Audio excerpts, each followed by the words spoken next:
This lesson will be an important one for anybody who wants to use physics in their treks. The way physics work in the Trials Evolution engine is that objects with dynamic physics will only have those physics properties when they are within a designated area. This area is an invisible bubble that follows the rider, but like everything else in this game, you can adjust how it works. To start, take a look at this little red box that is connected to the rider's head with this blue dotted line.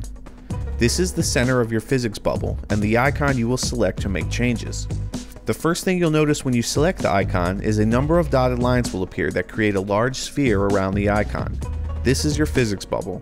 Any object with dynamic physics properties will demonstrate those properties when inside this bubble. You can move it around with the analog sticks and scale it up and down with the left and right triggers. Keep in mind that scaling the physics bubble up can easily result in performance issues, so use this option sparingly. And if you want objects to move in the background outside of the physics bubble, there are other ways to do this, which we will cover later. Now let's take a look at the properties menu. First we have follow. By default, the physics bubble follows the game character, and this is represented by that blue dotted line that connects the icon to the rider. As the rider travels throughout the map, the physics bubble will hold its relative position to him.